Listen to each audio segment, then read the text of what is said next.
Nosotros hemos estado viendo este tema de la sombrilla, digamos, temática es transformados por su gracia, y como le dije hace un par de sesiones atrás, la idea es primero ver en qué consiste la gracia, qué hace la gracia en nosotros, cómo funciona, para luego ver por qué es que la reacción nuestra a la gracia recibida debe ser una vida transformada. Esa es la idea de estas sesiones. Y hemos tenido, digamos, algunas sesiones en este punto en particular de que la gracia de Dios es eficaz. Recuerden que definimos la gracia de Dios como el favor inmerecido que nosotros recibimos de Dios. Todos los favores de Dios son inmerecidos y por ello son pura gracia. Comenzando desde el sol que sale sobre buenos y malos, dice la Biblia, la lluvia que cae sobre buenos y malos, cómo Dios nos preserva, nos protege, nos guía a pesar de nuestras infidelidades, de nuestros pecados diarios, de nuestras rebeldías. Dios sigue bendiciéndonos de múltiples maneras. Incluso la propia disciplina de Dios y el trato firme de Dios con nosotros es producto de su gracia. Una gracia que moldea, que transforma, que cambia nuestro carácter a la imagen de Cristo. Entonces la gracia es eso, la gracia es el favor inmerecido de Dios sobre nosotros. Y decíamos que la gracia de Dios era eficaz, y decía, bueno, ¿eficaz en qué? De la siguiente manera. Implica que la actuación libre y benevolente de Dios en el corazón del hombre siempre produce los resultados que se propone. Dios nunca experimenta frustración en el accionar de su gracia. O sea, lo que estamos diciendo ahí es que cuando Dios se propone bendecir, ser favorable a una persona, ese acto de Dios de bendecir y ser favorable a esa persona, desde la salvación hasta la santificación y hasta la eventual glorificación, ya cuando nos lleve a gloria, ese deseo de Dios de bendecir a alguien, Él siempre que se lo propone, Él lo hace, Él lo lleva a cabo. Dios no experimenta frustración de que Él quiera hacer algo conmigo y de, óyeme, pero chacho no se deja. O que yo no me dejo salvar por Dios o estar transformado por Dios. Cuando Dios se propone algo, Él lo hace. Obviamente hay múltiples motivos por los cuales eso ocurre, pero comenzando con su poder. Él es extremadamente poderoso. Él tiene el control de nuestros corazones y de la forma como nosotros incluso reaccionamos a veces. Entonces, cuando Él se propone algo en nosotros, eso termina produciendo los resultados esperados. Y en ese sentido, entonces, la gracia de Dios es eficaz, vimos, en tres aspectos fundamentales en cuanto a nuestra vida.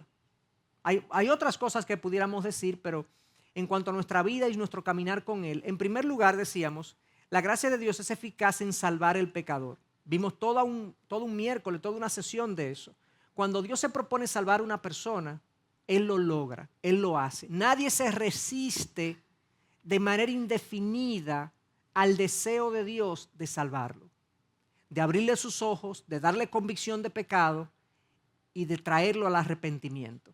Cuando Dios quiere salvar a una persona, Él le abre los ojos literalmente y le da arrepentimiento, y esa persona se arrepiente voluntariamente, pero fue una acción de Dios que motivó y movió ese corazón en esa dirección.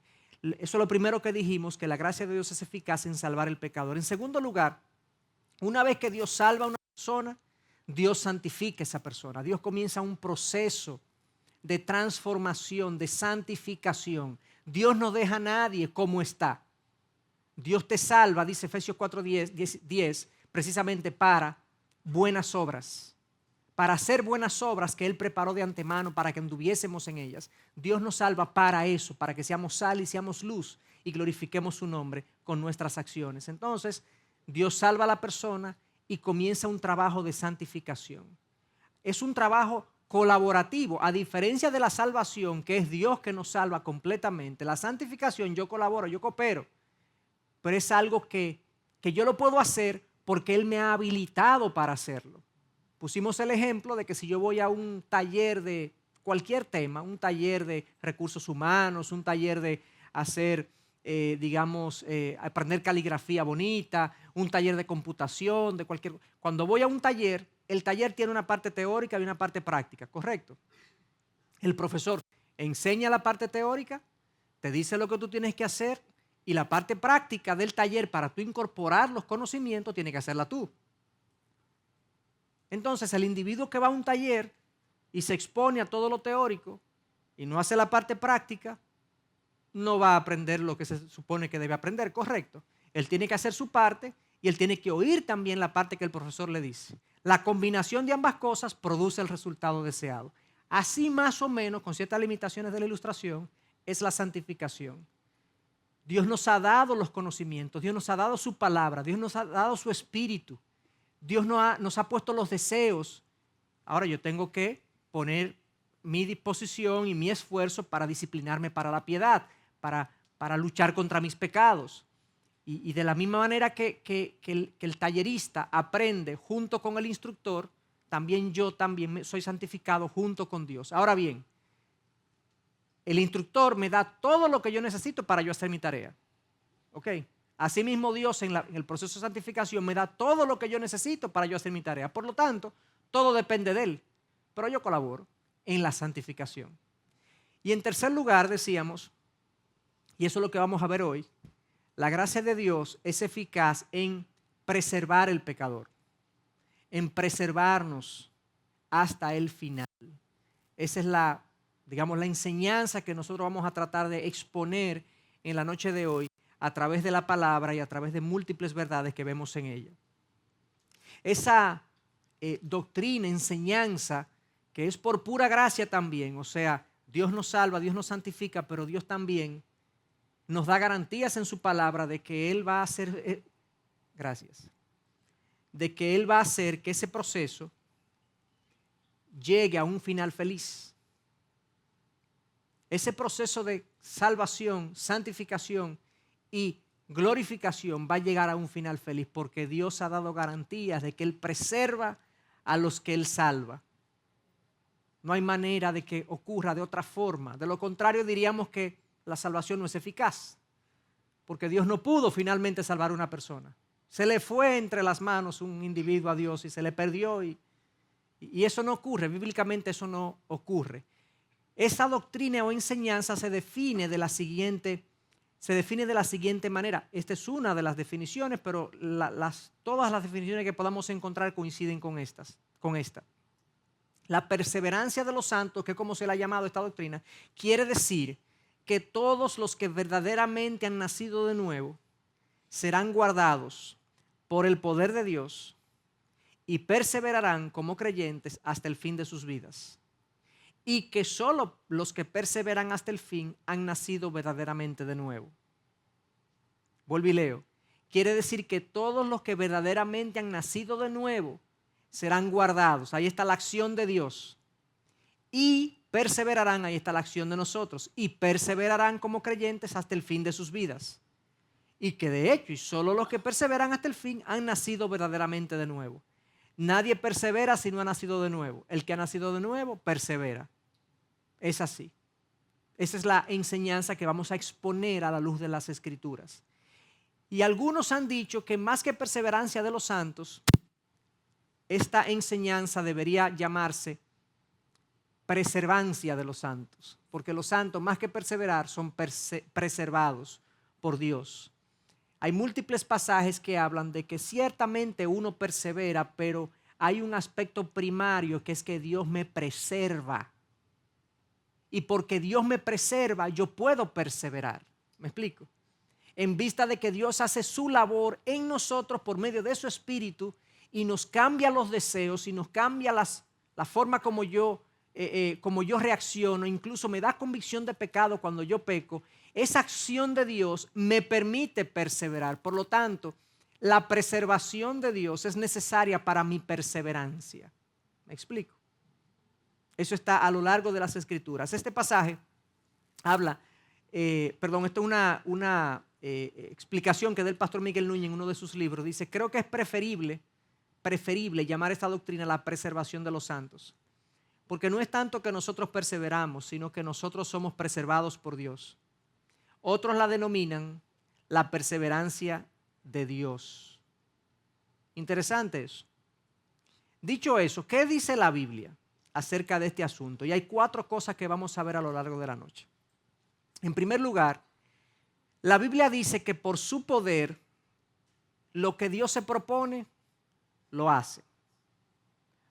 Yo creo que no tengo que explicar mucho eso a ustedes. Si Dios es Dios, Él lo que se propone hacer, Él lo hace. En segundo lugar, por su fidelidad, lo que Dios comienza lo termina, ¿cierto? El poder de Dios hace que Él lleve a cabo lo que se propone. La fidelidad de Dios hace que Él termina lo que comienza. Pero además de eso, en cuanto a esto de la preservación de los santos, lo que el Hijo pide, Dios concede. El Hijo es Jesús, Cristo. Lo que Cristo pide, Dios Padre lo concede. Y en cuarto lugar, lo que el Espíritu adelanta, debe decir ahí, Dios salda. Ustedes van a entender qué significan esas expresiones ahora en un momento. Vamos a comenzar punto por punto a desglosar, a desempaquetar, por así decirlo, cada una de estas afirmaciones. Nosotros somos preservados por el poder de Dios. Y si su poder es quien nos preserva, es inevitable que nosotros no seamos preservados. Dios hace lo que se propone. Miren cómo Judas 1, 24 y 25 lo dice. Yo voy a hacer uso de múltiples pasajes y voy a hacer ciertos énfasis. Vamos a recorrer las escrituras en este sentido, tratando de encontrar estas verdades. Dice Judas 1.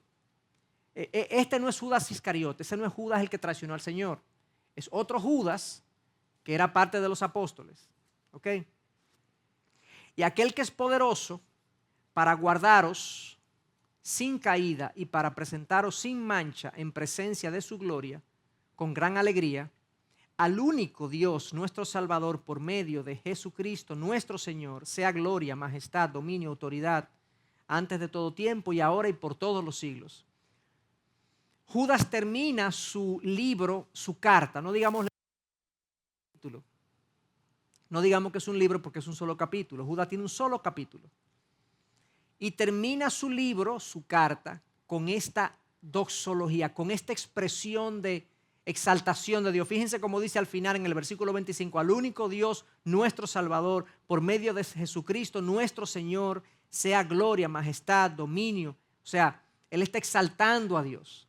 Pero fíjense lo que Él dice antes, que Dios es poderoso para guardaros sin mancha, sin caída, guardaros sin mancha, guardaros sin caída, en presencia de su gloria con gran alegría. Claramente Dios es que guarda, según Judas, a los recipientes de su carta. Le dice, Dios es quien los guarda, quien los presenta frente a Él mismo sin mancha, sin caída. Está claro el principio que le está exponiendo ahí. Vamos a ver otros pasajes también. Segunda de Timoteo 1:12, ahora Pablo hablando, de la misma manera, por lo cual también sufro estas cosas, pero no me avergüenzo, porque yo sé en quién he creído y estoy convencido de que es poderoso para guardar mi depósito hasta aquel día. ¿A qué se está refiriendo Pablo con guardar su depósito? Bueno, Pablo ha puesto su confianza, ha depositado su confianza y su fe en Dios y en Cristo Jesús. Toda su vida él ha vivido después que se convirtió entregado al Señor y de hecho sufrió, padeció por el Señor, murió como mártir. ¿Y qué es lo que está diciendo Pablo aquí? Bueno, él sufre todas estas cosas, pero él sabe que él está sufriendo por una causa que vale la pena, porque el depósito, su confianza y fe que él ha puesto en Dios, él sabe que Dios es poderoso para hacer que eso valga, para preservarlo hasta el final. Y le dice a Timoteo, su amado discípulo, oye, yo sufro esto, pero yo sé en quién es que yo he creído, yo estoy seguro de que este es el camino que vale la pena. Y al final, el depósito que yo puse en el Señor, mi confianza y fe y toda mi esperanza que yo la deposité en Dios, Él la va a guardar. Fíjense que no la voy a guardar yo, no depende de mí. Yo he decidido seguir a Cristo. Sí, eso es parte de nuestra decisión. Pero al final nosotros podemos seguir a Cristo y podemos preservar en el camino porque Él es poderoso de guardar nuestro depósito hasta aquel día final en el que yo me presente y entonces Dios juzgará y dirá, bueno, tú tienes un depósito aquí, un crédito aquí.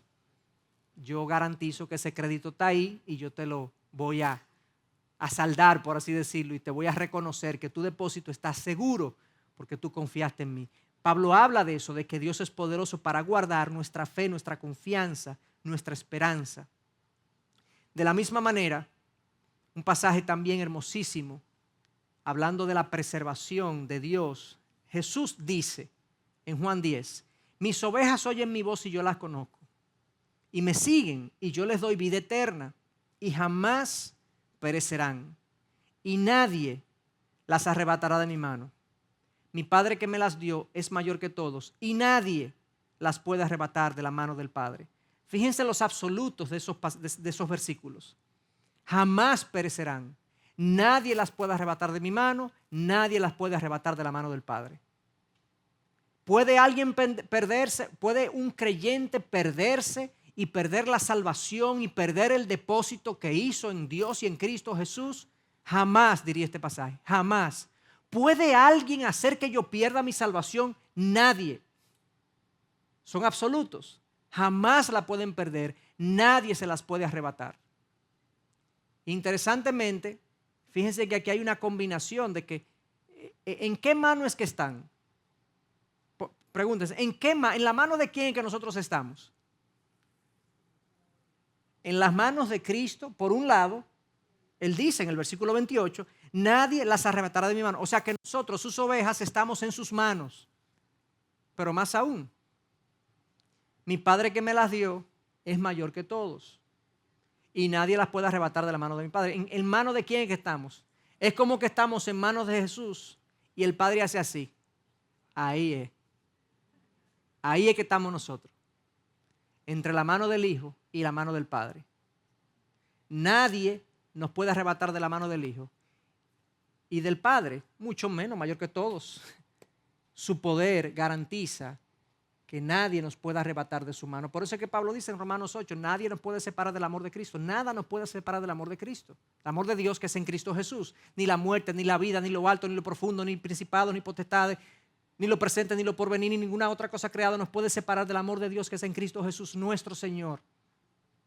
Claro, esa decisión de Dios de salvarnos, de santificarnos, glorificarnos, de preservarnos, es inamovible, es incambiable, es invariable. Él va a lograr lo que Él se ha propuesto hacer en nuestras vidas.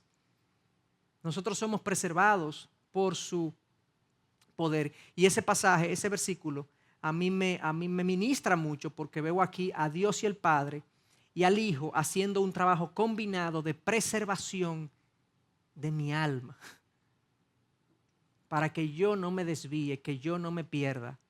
Y nadie podrá interponerse en el camino entre yo y Dios, por así decirlo, y nada pasará más adelante que impedirá que Dios haga su propósito en mí. Entonces, claramente, nosotros somos preservados por el poder de Dios. Una vez más, Jesús hablando dice, todo lo que el Padre me da vendrá a mí y al que a mí viene de ningún modo le echaré fuera, porque he descendido del cielo no para hacer mi voluntad, sino la voluntad del que me envió. Y esta es la voluntad del que me envió. De todo lo que Él me ha dado, yo no pierda nada, sino que lo resucite en el día final. Todo lo que el Padre me da, ¿de qué está hablando Jesús? Todo lo que el Padre me da vendrá a mí. Está hablando de gente que viene a Él. ¿Quiénes son los que vienen a Jesús? Los que el Padre le da. Gente que Dios llama, Dios abre los ojos y los lleva al Hijo, los lleva a entender el Evangelio de Jesucristo, los lleva a entender la persona de Jesús. ¿Por qué vino Jesús a la tierra? Bueno, para la redención de los pecados del hombre. Él vino por eso. El hombre tiene una necesidad de ser redimido, de ser salvado de su condición de pecado. Cristo pagó el precio. Entonces el Padre, por medio del mensaje del Evangelio, le abre los ojos y los conduce a Cristo. Y entonces, esa gente vienen los que el Padre dice que vengan. Esa es la gente que viene. Y al que a mí viene, de ningún modo lo echo fuera. Nadie viene a Cristo buscando redención y el Hijo lo rechaza. No, no. Si viene buscando redención porque el Padre lo envió, pues entonces el Hijo lo recibe. Y esto entonces, ¿qué pasa? El versículo 39, y esta es la voluntad del que me envió, que de todo lo que Él me ha dado, yo no pierda nada. Ni uno se me va a perder. Ni uno se me va a perder. Sino que su voluntad, y Él es poderoso para hacer lo que se propone, es que yo lo resucite en el día final. El Hijo y el Padre se han propuesto salvarme. ¿Me voy yo a perder?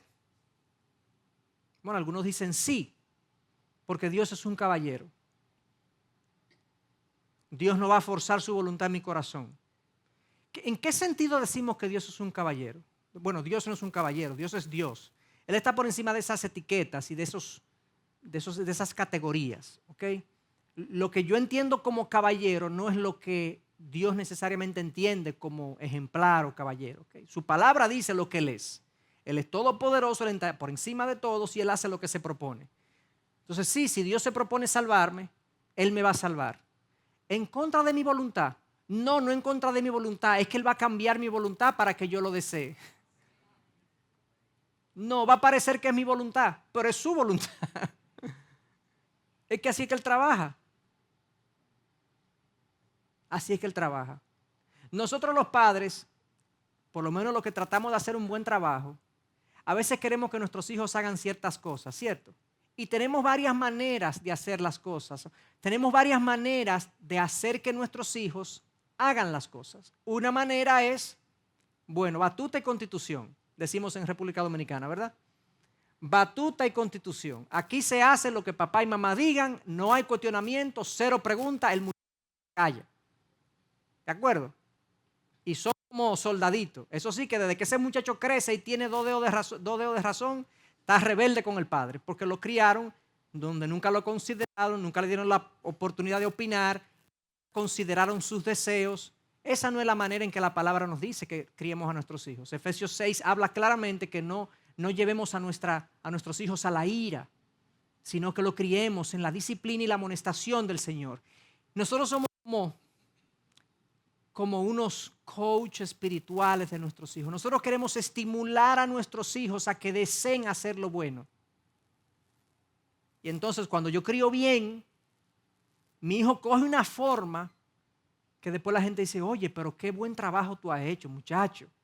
Uno ve el muchacho queriendo hacerlo bien. ¿Estamos forzando? No, pero nosotros contribuimos con eso, ¿verdad? Así es Dios.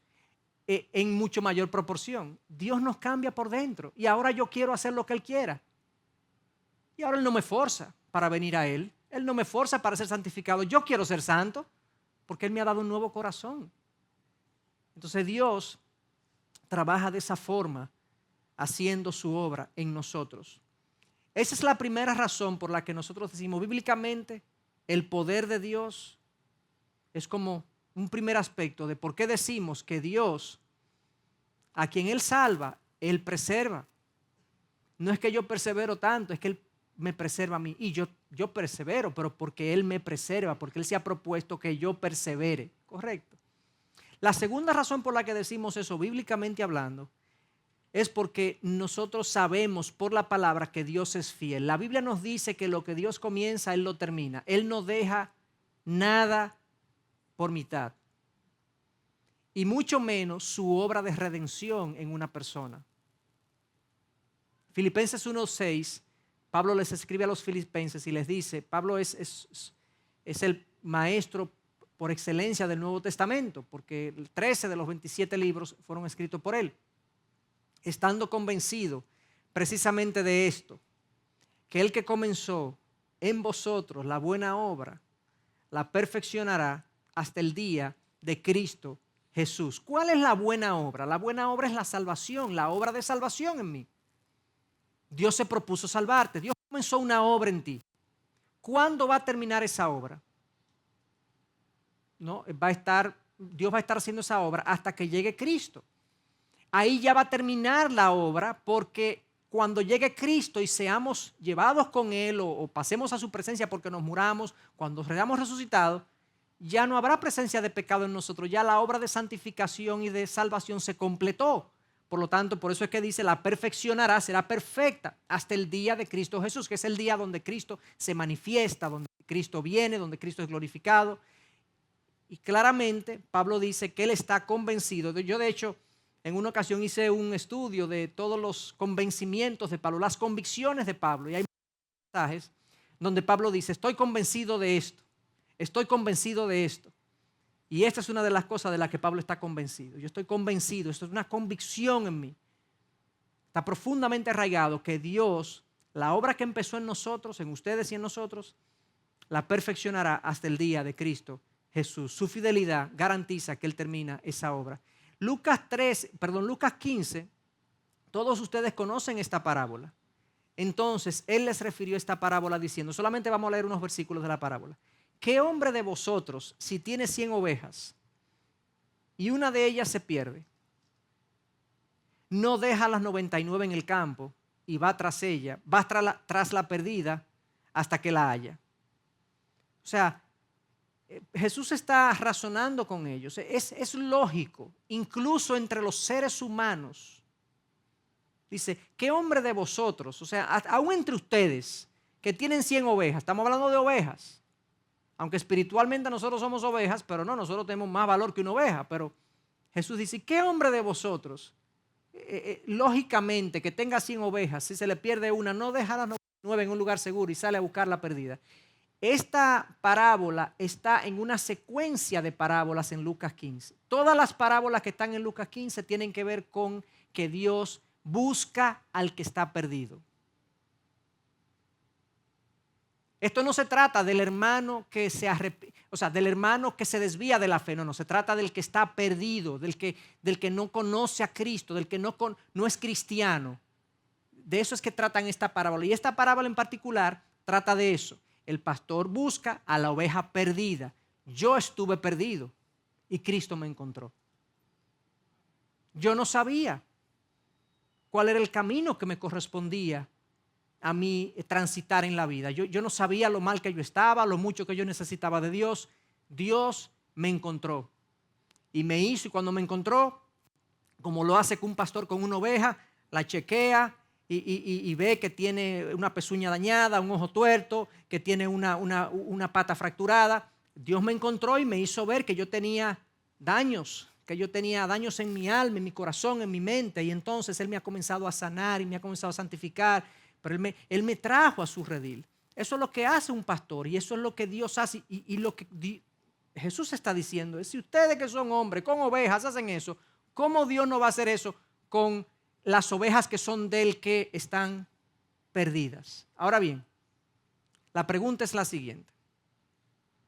Si el pastor estuvo dispuesto a buscar la oveja perdida, ¿no mostrará la misma entrega hacia aquellas ovejas que necesiten de su atención, cuidado y advertencia, pero ovejas que están ahí en su redil? O sea, si alguno de nosotros que ya no estamos perdidos, porque Cristo nos ha encontrado y estamos en el redil, si yo el día de mañana decido salir del redil, ahora Dios no me va a buscar. Algunos creen que no, que si te sale del redil, te embromate, porque Dios nada más busca las que inicialmente estaban perdidas, pero si tú vuelves y te sales, pues tú estás por tu cuenta. No. Si Dios buscó al que no era de Él, por así decirlo, Dios buscó al que estaba perdido, y ahora que nosotros estamos aquí, nos salimos del redil, ¿no nos va a ir a buscar también? Claro que va a mostrar el mismo cuidado y la misma atención, el mismo esmero para buscar la oveja que, siendo de Él, se sale nuevamente del redil. Hermanos, esto es una verdad que nosotros tenemos que alabar a Dios por eso. A Dios no se le pierden sus ovejas. A Dios no se le pierden sus ovejas. Es poco probable que se le pierdan a los pastores que se dedican a la labor de pastorado, de ovejas, y que básicamente a la gente que tiene ovejas que se le llama pastor, porque a los que tienen ganado no se le llama pastor, es a las que tienen ovejas. Cuando uno lee lo que un pastor hace, y es una figura interesante porque Dios es la figura que utiliza para referirse a nosotros y para referirse a Él. Pastor, ovejas. Es un animalito difícil. Es un animalito difícil, bruto. Es un animalito muy dependiente, muy dependiente. O sea, las ovejas saben irse por un camino todas, y si todas tropiezan, todas tropiezan. Si una tropieza, todas tropiezan. O sea, ellas no incorporan mucho las lecciones de las que van delante. Ellas son actúan muy en grupo, muy de manada, lo que nosotros hacemos como seres humanos. El pastor de ovejas tiene que estar constantemente cuidándolas del peligro, llevándolas donde hay alimento, buscándole en lo que ellas necesitan, buscándole donde hay agua. O sea, no pueden ser autosuficientes prácticamente en nada. Y a mí me parece interesante que Dios escogiera esa figura para hablar de nosotros. Pero también los pastores que se dedican a esa labor, a cuidar ovejas, son altamente devotos con sus manadas, muy devotos. Se cuenta de David, el rey David, que cuando era adolescente, que cuidaba la manada de su familia, tuvo que pelear con fieras salvajes. O sea, tú te vas a enfrentar con una fiera salvaje para salvar ovejas. Pero esa era parte de la labor pastoral. La labor pastoral implicaba que tú dabas la vida por tus ovejas. Esas eran tus ovejas. Tú las llegabas a tener, tú llegabas a tener una relación hasta de nombre. Los pastores llegaban a tener relación hasta de nombre con las ovejas. Ellos sabían cuál era cuál. Tenían, ellos sabían cuál era más necia, cuál era más complicada, cuál era más hábil, cuál era tenía más destreza, más vieja, más joven. Entonces, hermano, todo eso es haciendo una analogía que si los pastores humanos tienen ese nivel de cuidado y conocimiento de sus ovejas, apliquemos eso a Dios. Si los pastores humanos hacen grandes esfuerzos por mantener sus ovejas preservadas, apliquemos eso a Dios. Si es difícil que a un pastor serio se le pierda una oveja, apliquemos eso a Dios. ¿Cómo a Dios se le va a perder una oveja? ¿De Él? No. No. Nadie le puede decir a Dios, mira, encontré una oveja tuya por ahí. No, esa no es mía, no. Esa no es mía, no. Puede parecer, pero no es mía. Y eso es glorioso. Porque nosotros merecemos ese cuidado tan atento de Dios por parte de nosotros. A veces nosotros no queremos salir del redil. A veces nosotros le decimos al pastor que no estamos recibiendo el alimento que queremos. A veces decimos que hay otro alimento más sabroso por allí. A veces decimos que aquí no hay tanta agua. Esto está como seco aquí. Óyeme, está como estéril este terreno. ¿Verdad? Pero Dios sabe cuál es el terreno y la comida y el alimento y el agua que nos conviene. Y es glorioso que a Él no se le pierden sus ovejas. Pero seguimos hablando de esto. Por su fidelidad, nosotros podemos saber que Dios preserva a los suyos. Y hay un pasaje, y con esto termino esta parte. Bueno, me falta uno. Efesios 1:4 dice que incluso antes de haber hecho el mundo, aún antes de haber hecho el mundo, lean ese texto para que ustedes vean lo que dice. Yo se lo voy a dejar para que ustedes lo lean.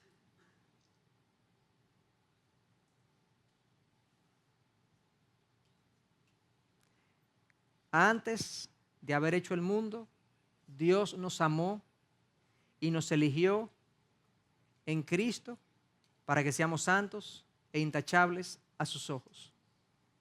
Dios no lo va a lograr eso. ¿Cuándo ocurrió eso? ¿Cuándo ocurrió mi elección? Antes de que yo existiera. O sea, que ahora que yo nací y ahora que yo hice una cosa como que a Dios no le pareció, ahora ya no. Yo lo que Dios decidió en la eternidad pasada, ahora yo lo cambio con una mala decisión pecaminosa hoy en día. No. El pecado en mí no me deshereda. Dios me disciplina, pero no me saca del redil. Me ponen en cuarentena así. No, Dios trabaja conmigo. Dios trabaja conmigo. Primera de Corintios 1, 4 y 9. Este sí es el último.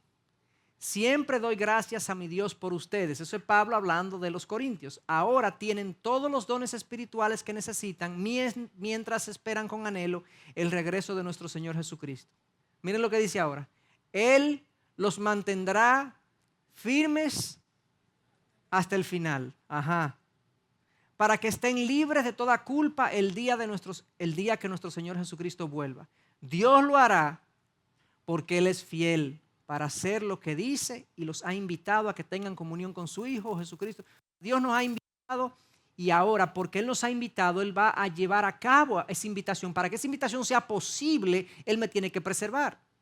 Para que yo me encuentre con Cristo y yo pueda ser parte de la cena de las bodas del Cordero, por así decirlo, de las bodas del Cordero, pues yo tengo que ser preservado por Dios, porque si por mí es difícil.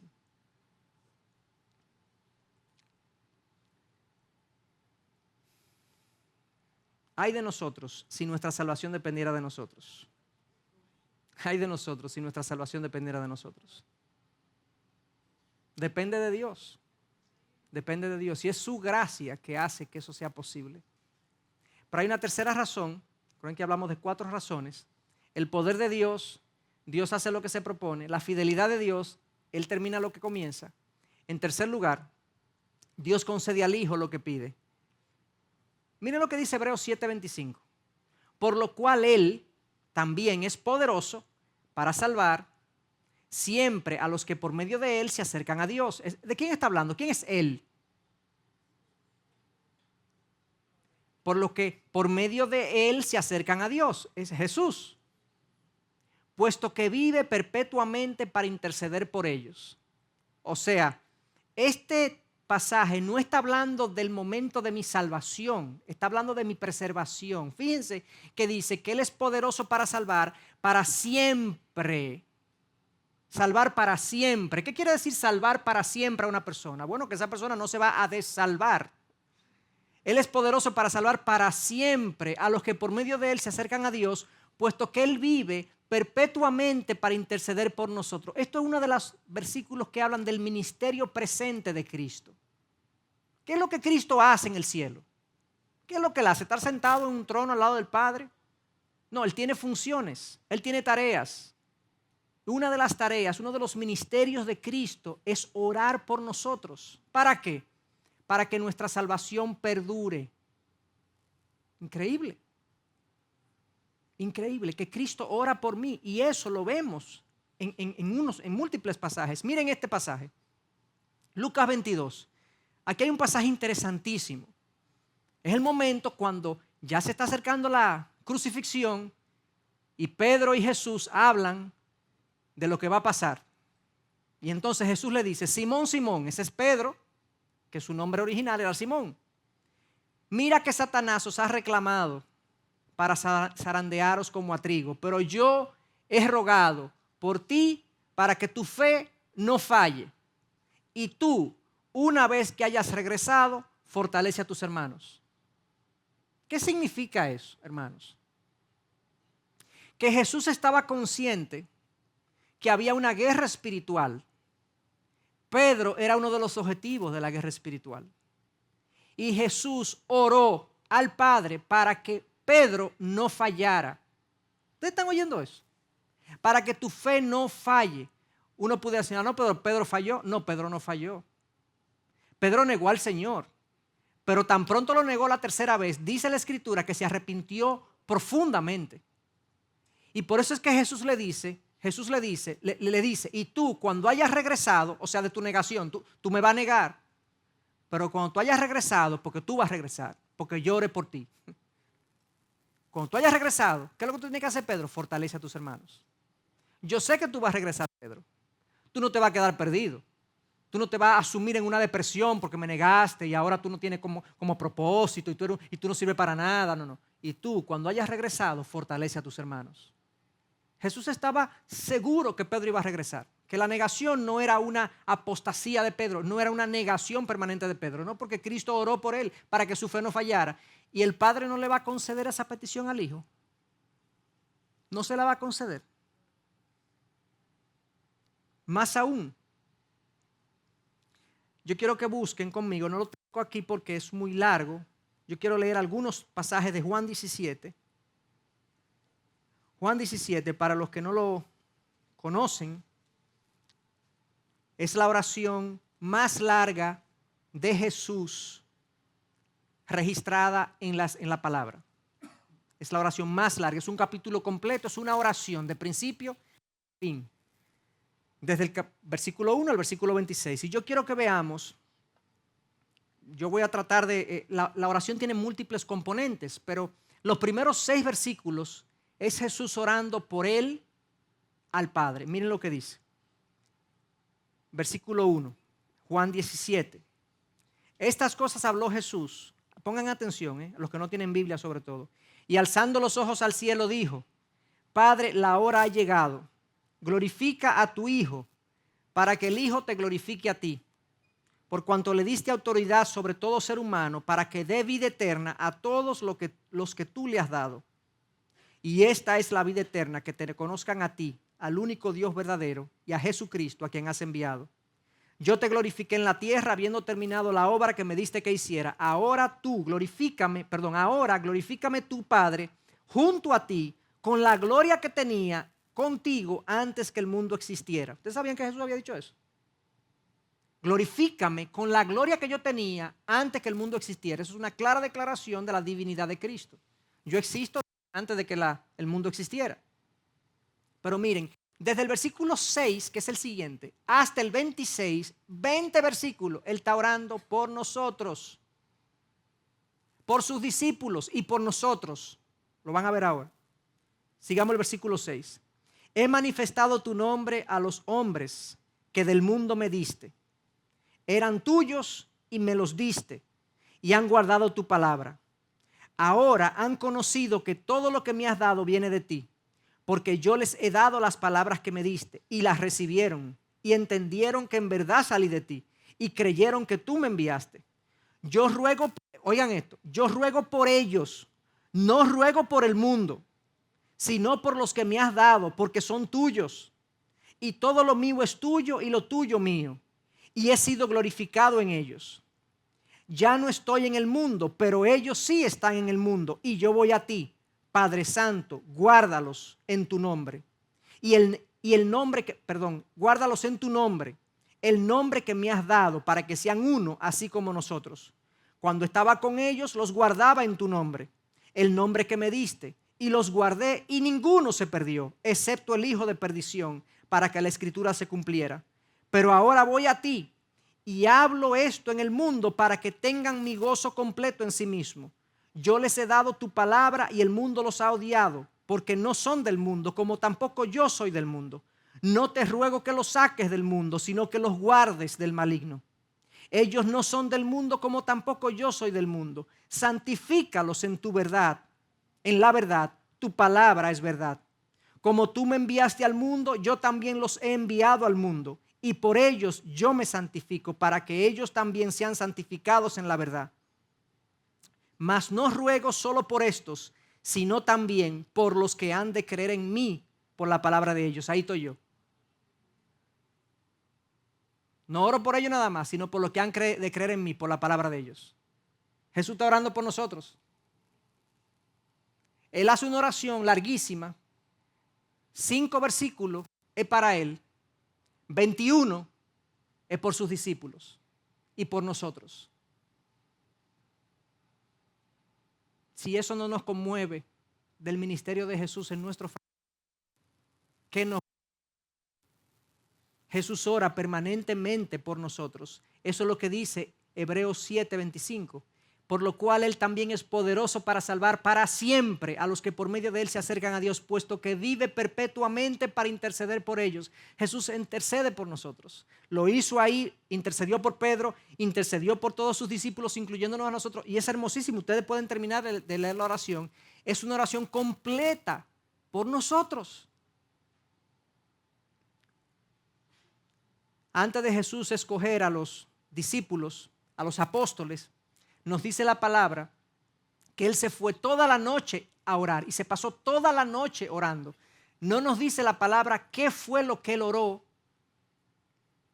pero la mayoría de los estudiosos está de acuerdo con que Jesús se pasó toda la noche orando por sus apóstoles que Él iba a escoger en la mañana siguiente. Cuando Él bajó del monte de orar, en ese mismo momento nos dice la Escritura que Él escogió a 12 para que estuvieran con Él. Fue una oración permanente. En otro momento los manda a cruzar de una orilla a otra del mar de Galilea y dice que se fue al monte a orar. ¿A orar por quién? Los discípulos estaban enfrentando una gran tormenta. Esa es la noche donde Jesús se aparece caminando sobre las aguas y espera precisamente el momento preciso. Él espera el momento preciso para aparecerse frente a ellos y enseñarle una gran enseñanza de fe y de confianza en Él. Jesús está orando constantemente por nosotros. Lo dice la Escritura y lo modeló estando aquí con nosotros. El Padre no va a conceder estas peticiones de que nos guarde. No sé si se fijaron en la oración. Padre, yo los guardé mientras estaba en el mundo, ahora yo me voy. Porque Él iba a estar 3 días, por así decirlo, fuera de operación, por así decirlo. O sea, Él se iba a morir en la cruz, vamos a decirlo así. Yo los guardé en tu nombre, ahora guárdalo tú. O sea, esto es una encomienda muy importante. Yo lo tengo aquí, mira, ahora yo me voy, ahora guárdalo tú. Después yo resucito y yo lo sigo guardando porque es una cosa increíble. Todos perseveraron, menos el hijo de perdición. Ninguno se perdió, excepto el hijo de perdición. ¿A quién se refiere? A Judas. Aquí a Dios no se le pierden sus ovejas. A Dios no se le pierden sus ovejas. Yo diría que a la luz de todo esto, es casi hereje decir que a Dios se le pierden las ovejas. O sea, que Dios no puede preservarnos a nosotros sin mancha. Dios no puede preservarnos a nosotros sin caída de la gracia.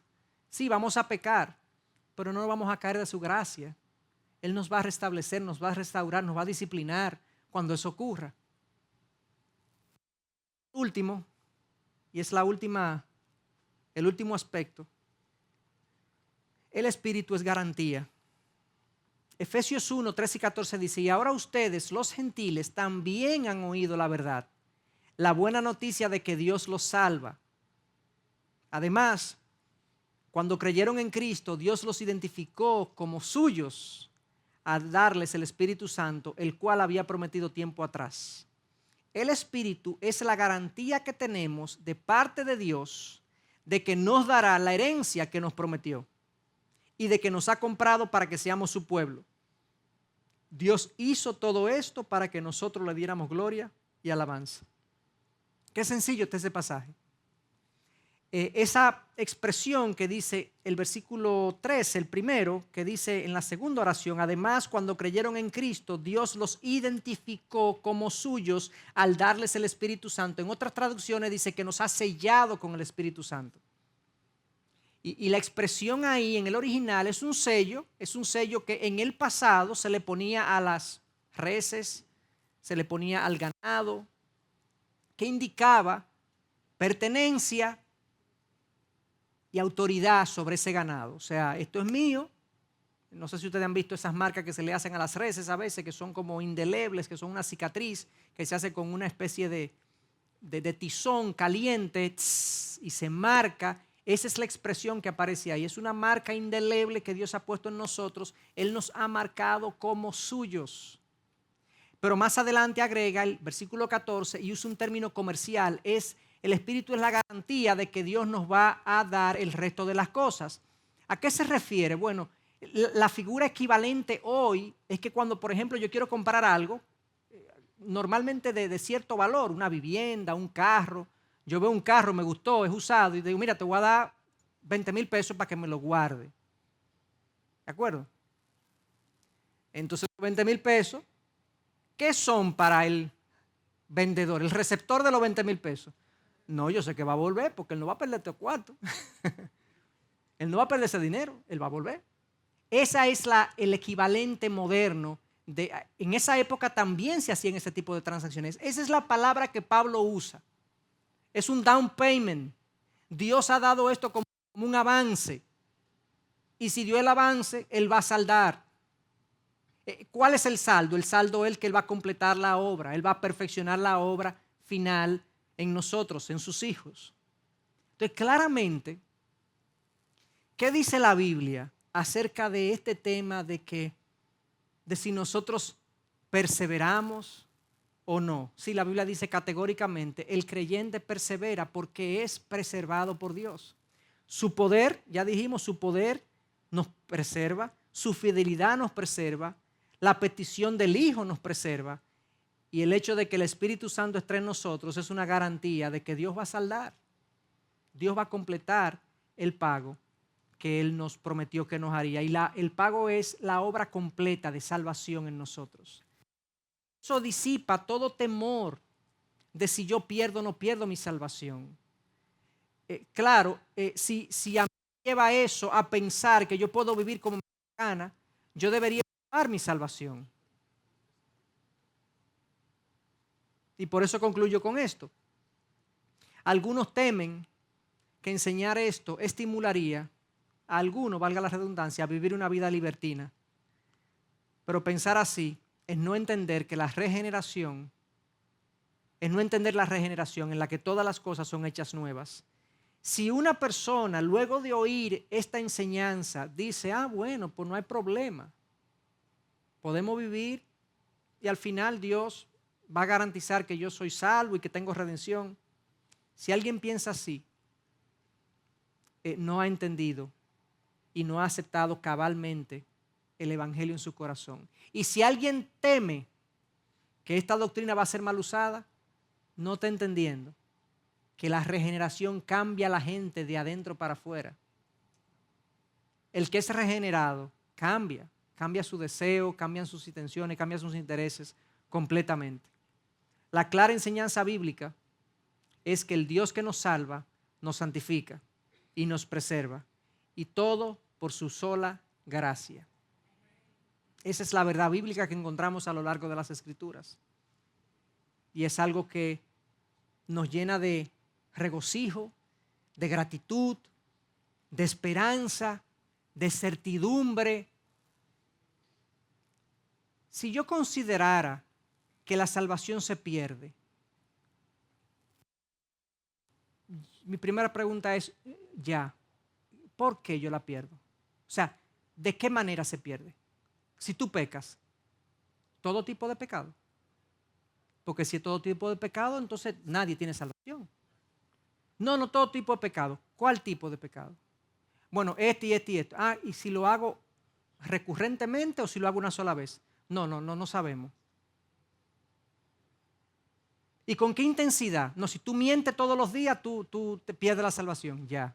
¿Y si es una mentirita pequeña? No tan, bueno, depende. ¿De qué? ¿Quién juzga? ¿Cómo tengo certeza de mi salvación? Entonces la salvación me la regalaron y ahora me la quitan si me porto mal. Pero como que no hay una base firme, bíblica, que me pueda decir cuáles son las condiciones bajo las cuales yo pudiera perder el regalo que he recibido de Dios. Entonces esta doctrina me lleva a mí a pensar, y nos debería llevar a nosotros a pensar, que definitivamente la salvación, que es de Dios y comienza con Dios, es preservada por Dios. Él la va a ejecutar. Él es soberano y Él es poderoso para guardar mi depósito, para saldar la garantía, para hacer lo que tenga que hacer en mí, para que yo llegue al final completo y que yo no pierda en el camino. Dios no pierde sus ovejas. Esa es la realidad. Entonces, tenemos unos minutitos para alguna pregunta.